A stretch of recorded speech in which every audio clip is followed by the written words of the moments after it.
CBR Mystery Incorporated is back with another mystery on our hands, folks. Jeez! Today's mystery focuses on that strange orange cloud that's reappeared countless times throughout Dragon Ball. That's right, folks, we're talking about Nimbus. What is he, or it, and where did he come from? We've gotten zero information about his origins or history before his introduction into Dragon Ball, but regardless, Goku constantly puts his life in his hands. Even Gohan's. That doesn't mean much, because, you know, but still. So in today's video, we will uncover the mystery that is Nimbus, and by the end, we may never see that cloud the same way again.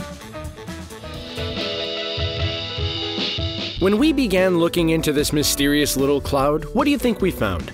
Nothing! Absolutely nothing! Within Dragon Ball, at least. All we know is 1. Goku received Nimbus from Master Roshi, and 2. Roshi can't ride on Nimbus for reasons. So we had to dig deeper, and what we found may shock you. Nimbus's history goes back years, making appearances in 80s manga Dr. Slump and Dragon Boy, a precursor to Dragon Ball. Now these two manga don't tell us much about where Nimbus comes from, so we looked even further and found ourselves in the 16th century Chinese novel Journey to the West.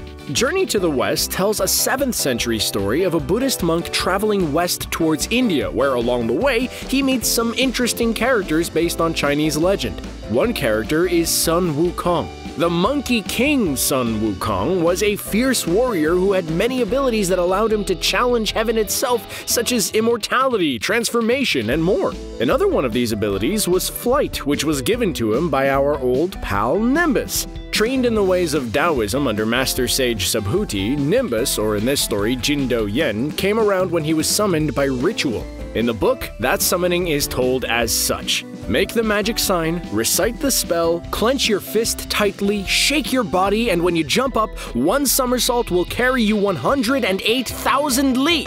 Excuse me, what? This description is a little bit confusing, I know, but if we mix cultures a bit and look at something like Naruto, this makes a bit more sense. By magic sign, the book is referring to hand mudras, which you might have done if you're into yoga or meditation. In the world of Naruto, this would be similar to jutsu hand signs. Pop quiz! Do you know the hand signs to Fireball Jutsu? Horse, serpent, ram, monkey, bull.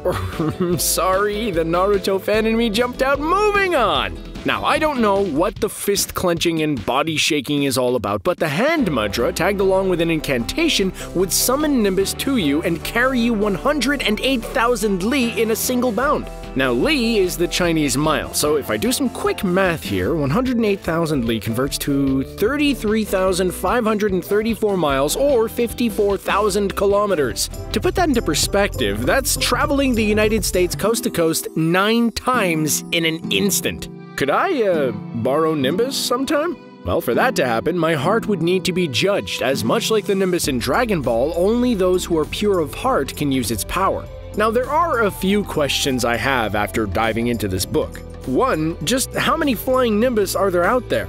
When Sun Wukong's cloud somersault was described, the mileage traveled was not only the distance he could travel across the world, but also how far he could leap from cloud to cloud, which is how he made his way into heaven. Also, how big is Nimbus, or how big can he get? In one chapter, Nimbus is described as carrying 30 or 40 people at once. There is no way that this small little cloud can carry that many people, so its size must vary. Lastly, can we be certain that the Nimbus in Dragon Ball is the same cloud or a descendant of Jindo Yen told in Journey to the West? Well, let's dive back into Dragon Ball and look at all the things, or few things, that we've been told about Nimbus and make some connections between this little cloud and the one way back in the 1500s.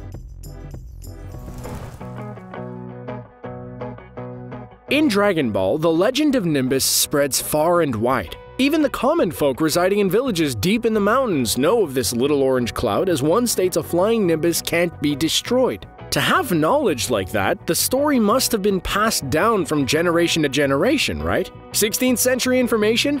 Alright, let's get down to business. Are these two clouds, the one from Dragon Ball and Journey to the West, of the same descent, or maybe even the same cloud? Well, let's start our comparison by looking at speed. Now, I'm no game theory, so I'm not gonna even try to measure the distance Goku has traveled or how fast he traveled using Nimbus, but we all know Nimbus is fast. It's Nimbus's speed that allowed Goku to reach the Z-Gang in time before they all met their end. It's also that same speed that allowed Nimbus to swoop in and save Gohan from obliteration while Goku hovered above, making his grand return to the living. Now that makes me think, does every character care more about Goku's son than Goku? That is a discussion for a different video. Going back to the Cloud Wonder, later in the anime, Gohan challenges Nimbus to a race. Gohan once said that he could make it to school in 20 minutes flat, and he lives around 600 miles away. And doing a bit of calculation, that's 1,800 miles per hour, and that's not at full speed, which we see when Gohan races Nimbus. I guess I did have a bit of game theory in me. Sorry, Mad Pat. In the speed category, I would say the two Nimbus clouds are a match. Next, let's look at who can use Nimbus. As we mentioned earlier, in both Dragon Ball and Journey to the West, only the pure of heart can have a ride on the Cloud Caboose. This was comically shown by Roshi falling on his butt due to his attraction to Bulma and others. That lack of purity goes for Krillin too, likely Yamcha, Bulma, Oolong. Man, is no one pure of heart? Anyway, that's 2 for 2 in our comparison. Lastly, we are going to look at how Nimbus is summoned. In Journey to the West, the process was a bit more complex, involving hand mudras, chakra, and essentially magic. In Dragon Ball, summoning Nimbus is quite easy. Simply calling his name will summon him to you. Man, I'm surprised that still works! Like I said, it's simple. And this doesn't 100% line up with Nimbus's origin story told in Journey to the West, but the simplicity of it makes sense. As the world becomes more modern, tasks that used to be daunting are now done with nothing more than a flick of a switch, and I believe that logic can be applied here. I mean, who really has the time to do a whole ritual? Not this guy. I'm sure it speeds up Nimbus's day a bit too. Now this all is not to say the ritual hasn't been done by someone in the world of Dragon Ball. I am sure without a shadow of a doubt that this Nimbus is of the same origins as the one told in Journey to the West. The only difference is that someone else took on the grueling training Sun Wukong had to endure to summon Nimbus. They also worked out an agreement of some sort to allow others to call Nimbus like a taxi.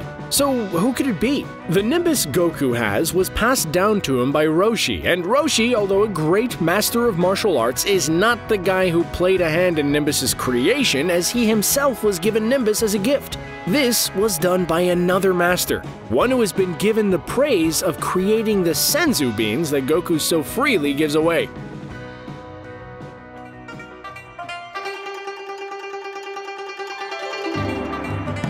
Master Korin, the god of martial arts and apparently creator of Nimbus. Now, we don't have video evidence of Korin doing hand mudras, clenching his fist and shaking his body around, which I'll admit would be hilarious to see. However, what we do have is video proof of an enormous Nimbus existing in the world of Dragon Ball, which apparently Korin can call at any time.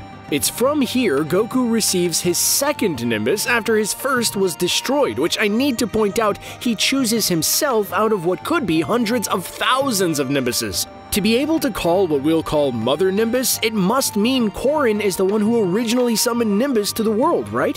Now let's look at another piece of evidence that supports this theory. Back in Dragon Ball, we were introduced to a second type of Nimbus called Dark Nimbus. In comparison to our orange fluffy friend, this cloud can carry those of impure nature. In a filler episode, the dastardly mercenary Tao makes his way up to Korin's tower and as a gift was given Dark Nimbus by Korin. This was a ruse, however, because as the mercenary flew his way back down, Korin changed the cloud's properties from a solid to pure gas, causing Tao to fall. This kind of control over Nimbus definitely provides the proof we need that Korin is indeed the one who used the ancient summoning technique and created the Nimbus we see today. So now we know how Nimbus was created and where he came from. But now I want to know why Nimbus was created and why so many. I have a theory on that. When we spoke of Sun Wukong, we mentioned how his power rivaled the likes of heaven itself, and it was Nimbus that allowed Wukong to somersault his way into heaven like an Olympic gymnast. Now, with Korin's power level, he's not going to make a dent in Otherworld, but it's possible Nimbus was his way back home. If you didn't know, Korin is around 800 years old and was sent to Earth from Otherworld to assist Kami. If you look at him from this perspective, it makes sense why Korin summoned as many Nimbuses as he did. To get back to Otherworld, he is going to need way more than one tiny Nimbus. There is a second theory I have as well, and this one, I'll admit, is a bit silly, but what if Nimbus was created because Korin needed a friend? As we've seen, Nimbus has a huge personality. When Nimbus was reunited with Goku, they both embraced each other like two best friends seeing each other after years apart. Again, with Gohan, Nimbus participated in a friendly race with him. 800 years up in Korin Tower waiting for anyone to climb up is a long time alone.